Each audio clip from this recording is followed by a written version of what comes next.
Good morning and नमस्कार दोस्तों, स्वागत है आप सभी का आपके अपने YouTube channel GK search engine पर। तो दोस्तों आज है 15 सितंबर और 15 सितंबर से रिलेटेड राजस्थान करंट अफेयर्स के जितने भी इंपॉर्टेंट क्वेश्चन हैं उन सभी को हम इस वीडियो में डिस्कस करने वाले हैं।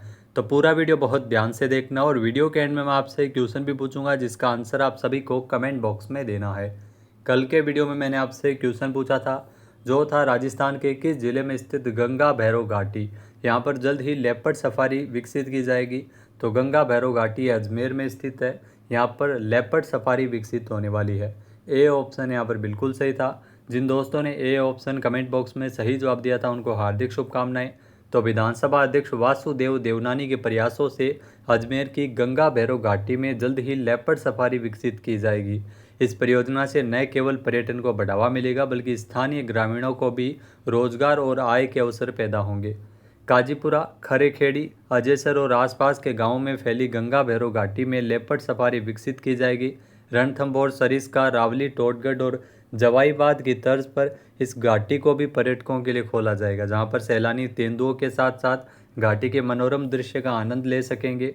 इस परियोजना पर लगभग 19 करोड़ रुपये लागत आएगी, जिसमें शुरुआती चरण में 6 करोड़ रुपए की लागत से काम शुरू किया जाएगा। तो चलिए शुरू करते हैं, लेकिन उससे पहले कल के क्वेश्चन का रिवीजन। तो कल के प्रमुख क्वेश्चन थे, राजस्थान सरकार ने प्रधानमंत्री आवास योजना शहरी के जो दूसरे चरण के अंतर्गत राजस्थान में कुल कितने आवास स्वीकृत किए हैं? तो 9,763 आवासों को स्वीकृति मिली है। नेक्स्ट है, केंद्र सरकार के द्वारा राज्य को शहरी विकास और समग्र शिक्षा अभियान के लिए कुल कितने करोड़ रुपए का अनुदान दिए जाने की घोषणा की है? तो कुल 1121 करोड़ रुपए का अनुदान है वो मिलेगा। नेक्स्ट है, राजस्थान में किस जिले के मशहूर वास्तुकार Pramod Jain messrs Pramod Jain and associates ने प्रतिष्ठित डिजाइन स्केप पुरस्कार प्राप्त किया? तो जयपुर से है प्रमोद जैन, और इन्होंने मारवाड़ इंटरनेशनल सेंटर का निर्माण किया और इसके डिज़ाइन के लिए इनको यह पुरस्कार मिला है। नेक्स्ट है, राजस्थान की डिप्टी सीएम दिया कुमारी ने 12 सितंबर को राजस्थान डोमेस्टिक ट्रेवल मार्ट के 5वें संस्करण का उद्घाटन कहाँ किया? तो जयपुर में किया गया था। 12 से लेकर 14 सितंबर तक इसका आयोजन हुआ है। नेक्स्ट है, राजस्थान सरकार ने मुख्यमंत्री अनुप्रति निःशुल्क कोचिंग योजना 2025 के तहत आवेदन की अंतिम तिथि बढ़ाकर कितनी की है? 30 सितंबर कर दी, जो कि पहले 14 सितंबर थी। तो चलिए शुरू करते हैं। पहला क्वेश्चन है, केंद्रीय रेल मंत्री अश्विनी वैष्णव के द्वारा राजस्थान के किस रेलवे स्टेशन का नाम बदलने की घोषणा की गई है? यहाँ दोस्तों राजस्थान के जयपुर के 2 रेलवे स्टेशन का नाम बदला जाएगा, ये आपको ध्यान में रखना है। केंद्रीय रेल मंत्री अश्विनी वैष्णव के द्वारा घोषणा की गई है। गांधीनगर रेलवे स्टेशन और खातीपुरा रेलवे स्टेशन, इनका नाम बदला जाएगा। सी ऑप्शन यहाँ पर बिल्कुल सही है। आइए जानते हैं इम्पोर्टेंट फैक्ट्स। तो राजस्थान की राजधानी जयपुर के 2 रेलवे स्टेशन का नाम बदलने वाला है। रेल मंत्री अश्विनी वैष्णव के द्वारा इस बात की जानकारी दी गई थी। इन दोनों स्टेशन के नाम के साथ जयपुर शब्द को जोड़ा जाएगा ताकि यात्रियों को आसानी से पहचान मिल सके। रेल मंत्री अश्विनी वैष्णव के मुताबिक गांधीनगर रेलवे स्टेशन का नाम बदलकर जयपुर गांधीनगर और खातीपुरा रेलवे स्टेशन का नाम बदलकर जयपुर खातीपुरा किया जाएगा, क्योंकि गुजरात में भी गांधीनगर है और जिससे यात्रियों को भ्रम हो जाता है, इसलिए इसका नाम बदला जाएगा। नेक्स्ट है, हाल ही में 12वें कूडो राजस्थान स्टेट टूर्नामेंट 2025-26 में अंडर 14 आयु वर्ग में जोधपुर के हरदयांश चांदावत और इनकी सिस्टर है हरदयांशी चांदावत, इन दोनों ने कौन सा मेडल जीता है? स्वर्ण पदक जीता है। सी ऑप्शन यहाँ पर बिल्कुल सही है। इन दोनों का संबंध जोधपुर से है। आइए जानते हैं इम्पोर्टेंट फैक्ट्स। तो 12वें कूडो राजस्थान स्टेट टूर्नामेंट 2025-26 के अंडर 14 आयु वर्ग में जोधपुर के भाई बहन ने गोल्ड मेडल जीता है। यहाँ डीपीएस स्थित रॉयल रिसोर्ट में हुए टूर्नामेंट में बॉयज़ वर्ग में अगर बात करें तो 46 किलोग्राम भार वर्ग में हरदयांश चांदावत ने जीता है और गर्ल्स कैटेगरी में हरदयांशी चांदावत ने गोल्ड मेडल जीता है। चर्चित खिलाड़ी की अगर बात करें तो हरदयांश चांदावत और हरदयांशी चांदावत, इन दोनों का संबंध जोधपुर से है। कूडो में इन्होंने जीता है 12वां कूडो राजस्थान स्टेट टूर्नामेंट जिसका आयोजन किया गया था। इसमें जो अंडर 14 आयु वर्ग में गोल्ड मेडल जीता है। हरदयांश चांदावत ने तो बॉयज़ 46 कैटेगरी में गोल्ड मेडल जीता है, जबकि हरदयांशी चांदावत ने गर्ल्स वर्ग में गोल्ड मेडल जीता है। अगला क्वेश्चन है, राजस्थान में मातृ मृत्यु दर घटकर कितनी दर्ज की गई है? तो राजस्थान में जो मातृ मृत्यु दर है उसमें कमी आई है। 86 प्रति 1 लाख है वो जीवित जन्म दर्ज की गई है मातृ मृत्यु दर, यानी कि बी ऑप्शन यहाँ पर बिल्कुल सही है। आइए जानते हैं इम्पोर्टेंट फैक्ट्स। तो राजस्थान में मातृ मृत्यु दर में कमी आई है। एसआरएस के सर्वे के मुताबिक प्रदेश में मातृ मृत्यु दर है वो घटकर 86 प्रति 1 लाख जीवित जन्म दर्ज की गई है। यहाँ देश का औसत की अगर बात करें तो 93 प्रति 1 लाख जीवित जन्म है, जो कि देश के औसत से काफ़ी ज़्यादा कम है। 2014-16 में की अगर बात करें तो 14 से 16 के दौरान प्रदेश की मातृ मृत्यु दर 199 थी। उस समय राष्ट्रीय औसत है वो 130 थी। सर्वे के अनुसार राजस्थान में संस्थागत प्रसव 94.9% है, जो अन्य राज्यों की तुलना में काफ़ी बेहतर है। अगला क्वेश्चन है, कोणार्क कोर ने दक्षिणी कमान सीमांत जिला मिलिट्री सिविल फ्यूजन संगोष्ठी का आयोजन है वो राजस्थान के किस जिले में किया गया। यहाँ दोस्तों इसका आयोजन है वो राजस्थान के जोधपुर, जैसलमेर और बाड़मेर, इन 3 जिलों में किया गया था। डी ऑप्शन यहाँ पर बिल्कुल सही, उपरोक्त सभी। आइए जानते हैं इम्पोर्टेंट फैक्ट्स। तो सेना की कोणार्क कोर ने दक्षिणी कमान सीमांत जिला मिलिट्री सर्विस फ्यूजन संगोष्ठी का आयोजन है वो राजस्थान के 3 जिलों में जोधपुर, जैसलमेर और बाड़मेर में किया। PRO defence lieutenant colonel Nikhil Dhawan के अनुसार यह सम्मेलन में ऑपरेशन सिंदूर जैसी स्थिति से निपटने के लिए सैन्य बलों एवं सिविल प्रशासन के बीच तालमेल और मजबूत करना था। इसके अलावा राष्ट्र निर्माण प्रक्रिया को बढ़ावा देने हेतु विषय में इसमें चर्चा भी की गई थी। इसका मुख्य उद्देश्य विचार विमर्श और सर्वश्रेष्ठ सेवाओं के आदान प्रदान के माध्यम से राजस्थान के सीमावर्ती जिलों के लिए मजबूत ढांचे का निर्माण करना तथा एक समग्र समावेशी राष्ट्रीय दृष्टिकोण समाहित करना था। अगला क्वेश्चन है, राजस्थान में श्री यादे माटी कला बोर्ड द्वारा किस कला में प्रशिक्षण हेतु 25 सदस्यीय दल को उत्तर प्रदेश में स्थित central glass and ceramics research institute भेजा जाएगा। यहाँ दोस्तों ये भेजा जा रहा है टेराकोटा कला में प्रशिक्षण देने के लिए श्री यादे माटी कला बोर्ड के द्वारा। बी ऑप्शन यहाँ पर बिल्कुल सही है। आइए जानते हैं इम्पोर्टेंट फैक्ट्स। तो कौशल विकास को साकार रूप देते हुए श्री यादे माटी कला बोर्ड राजस्थान अपने ट्रेनर्स और अधिक पारंगत कर रहा है और इसी दिशा में चयनित माटी कलाकारों को प्रशिक्षण देने के लिए ट्रेनर्स के हुनर को तराशने के लिए बोर्ड ने उत्तर प्रदेश के खुर्जा में स्थित central glass and ceramic research institute भेजा है।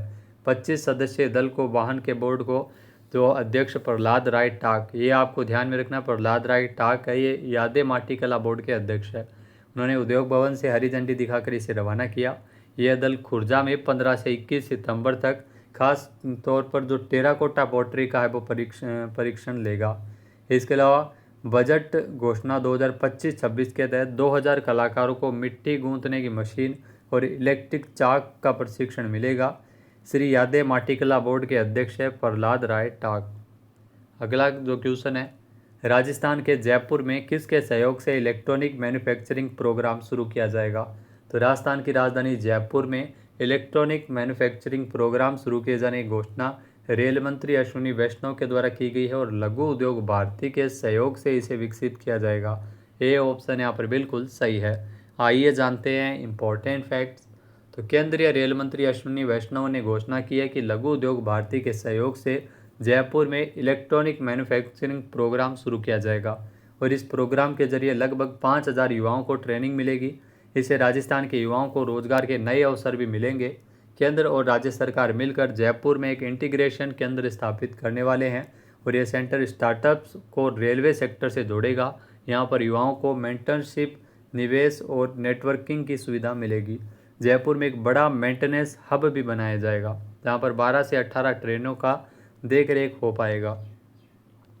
अगला क्वेश्चन है, हाल ही में कितने जिलों में 667 परिवारों को प्लॉट और फ्लैट देने हेतु राजस्थान आवासन मंडल की आवासीय योजना शुरू की गई है। तो 5 नवीन आवासीय योजना है वो 5 जिलों में शुरू की गई है। सी ऑप्शन यहाँ पर बिल्कुल सही है। जाबर सिंह खर्रा जो स्वायत्त शासन मंत्री है उनके द्वारा इसका शुभारंभ किया गया। आइए जानते हैं इम्पोर्टेंट फैक्ट्स। तो राजस्थान सरकार ने पिछले महीने अगस्त में राजस्थान आवासन मंडल की बहुप्रतीक्षित आवासीय योजना शुरू की थी। इसके तहत राजस्थान के 5 जिलों में विशिष्ट पंजीकरण योजनाओं के तहत 667 परिवारों को प्लॉट और फ्लैट देने की योजना की शुरुआत की है। नगर विकास एवं आवासन मंत्री जाबर सिंह खर्रा ने योजनाओं का शुभारंभ किया था। इससे उदयपुर, बारां, बूंदी, धौलपुर और बाड़मेर जैसे जिलों में आमजन को एक बेहतर आवासीय विकल्प मिलेगा। इसके लिए आवेदन की जो अंतिम तिथि है वो 19 सितंबर है। इसमें मूलभूत सुविधाओं को सुनिश्चित किया जाएगा इन सभी योजनाओं में। नेक्स्ट क्वेश्चन है, राजस्थान का पहला कंगारू मदर केयर लॉन्च किस जिले में स्थित खेरवाड़ा सामुदायिक स्वास्थ्य केंद्र में स्थापित किया है? तो उदयपुर में इसकी स्थापना की गई है। बी ऑप्शन यहाँ पर बिल्कुल सही हो जाएगा। आइए जानते हैं इंपॉर्टेंट फैक्ट्स। तो राजस्थान का जो पहला कंगारू मदर केयर लॉन्च है, यह उदयपुर जिले के खेरवाड़ा सामुदायिक स्वास्थ्य केंद्र में स्थापित किया गया है। यह इकाई मातृ एवं शिशु स्वास्थ्य सेवाओं को नई दिशा में एक महत्वपूर्ण पहल है। जहाँ जिला कलेक्टर उदयपुर के नमित मेहता के निर्देशन में अप्रैल 2025 में केएमसी लॉन्च के मॉडल की विकास की पहल की गई थी, जिसे अगस्त 2025 तक एक अभिनव मॉडल के रूप में स्थापित किया गया है। इसके अलावा kangaroo mother care unit zero separation policy पर आधारित है। इसके अंतर्गत माँ और शिशु को अलग किए बिना एक साथ रखने की व्यवस्था है वो यहाँ पर की गई है। अगला क्वेश्चन है, हाल ही में प्रधानमंत्री मोदी जी ने किस राज्य में 5,000 करोड़ रुपए की लागत से निर्मित इथेनॉल संयंत्र का उद्घाटन किया, जो कि विश्व का पहला इथेनॉल संयंत्र है? तो इसका उद्घाटन किया गया था असम में पीएम मोदी के द्वारा, यानी कि ए ऑप्शन यहाँ पर बिल्कुल सही है। आइए जानते हैं इंपॉर्टेंट फैक्ट्स। तो प्रधानमंत्री मोदी जी ने असम के नुमालीगढ़ में 5,000 करोड़ रुपए की लागत से निर्मित बांस आधारित 2G बायोएथेनॉल संयंत्र का उद्घाटन किया, जो कि बांस का उपयोग करने वाला दुनिया का पहला इथेनॉल संयंत्र है। ये भारत के E20 इथेनॉल मिश्रण का लक्ष्य 2025 में प्राप्त का समर्थन करता है। बांस प्रचुर पूर्वोत्तर से हरित ईंधन को बढ़ावा देता है। इसके अलावा यह शून्य अपशिष्ट संयंत्र इथेनॉल, हरित रसायन CO2, जैव कोयला और 25 मेगावाट हरित ऊर्जा का उत्पादन करता है। अगला क्वेश्चन है, हाल ही में भारत में राष्ट्रीय हिंदी दिवस कब मनाया गया है? जहाँ दोस्तों भारत में अगर बात करें तो राष्ट्रीय हिंदी दिवस है वो मनाया गया 14 सितंबर को। बी ऑप्शन यहाँ पर बिल्कुल सही है। आइए जानते हैं इंपॉर्टेंट फैक्ट्स। तो भारत में हिंदी दिवस मनाया गया है 14 सितंबर को। 14 सितंबर को भारत में हिंदी दिवस मनाया जाता है क्योंकि 1949 में हिंदी को भारत की आधिकारिक भाषा के रूप में अपनाने का जो कोई प्रतीक है। यह दिवस संविधान सभा द्वारा अनुच्छेद 343 के अंतर्गत जो संघ के उद्देश्यों के लिए देवनागरी लिपि में हिंदी का उपयोग करने के निर्णय की स्मृति में मनाया जाता है। यह दिवस हिंदी की साहित्यिक विरासत, राष्ट्रीय एकता और शिक्षा एवं शासन में व्यापक उपयोग को बढ़ावा देता है। वहीं अगर आपसे पूछ लिया जाए कि विश्व हिंदी दिवस कब मनाया जाता है तो 10 जनवरी को मनाते हैं। भारत में राष्ट्रीय हिंदी दिवस 14 सितंबर को, क्योंकि 10 जनवरी को विश्व हिंदी दिवस मनाया जाता है। 10 जनवरी 1975 को नागपुर में पहला विश्व हिंदी सम्मेलन आयोजित हुआ और इसी की स्मृति में मनाया जाता है।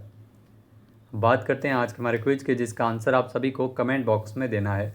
तो आज का क्विज है, राजस्थान की डिप्टी सीएम दिया कुमारी ने 12 सितंबर को राजस्थान डोमेस्टिक ट्रैवल मार्ट के 5वें संस्करण का उद्घाटन कहाँ किया है? एक बार फिर से सुनिएगा।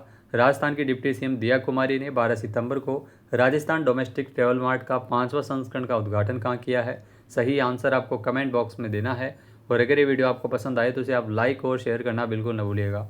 चैनल पर नए जुड़े हो, सब्सक्राइब नहीं किया है तो अभी सब्सक्राइब बटन पर क्लिक करें। इस वीडियो की जो PDF फाइल है वो आप वीडियो के डिस्क्रिप्शन बॉक्स से डाउनलोड कर सकते हैं। क्वेश्चन आंसर आप वोट करके भी कर सकते हैं। वीडियो देखने के लिए धन्यवाद। इसके अलावा Rajasthan current affairs exam booster course, जिसका लिंक आपको वीडियो के डिस्क्रिप्शन बॉक्स में मिल जाएगा। यहाँ पर आपको जनवरी से लेकर दिसंबर तक के राजस्थान करंट अफेयर्स व्याख्या सहित मिलेंगे। 2024 का भी राजस्थान करंट अफेयर्स आपको पूरा मिलेगा। इसके अलावा 2024 का इंडिया करंट अफेयर्स भी आपको यहाँ पर मिल जाएगा। अन्य महत्वपूर्ण PDF भी आप यहाँ से देख सकते हैं। बहुत सारे क्वेश्चन वो यहाँ से पूछे जा रहे हैं, चाहे वो आर्थिक समीक्षा हो, बजट हो, इसके अलावा राजस्थान सरकार की योजनाएं हैं, करंट अफेयर्स है। तो वीडियो देखने के लिए धन्यवाद। जय हिंद, जय भारत, जय राजस्थान।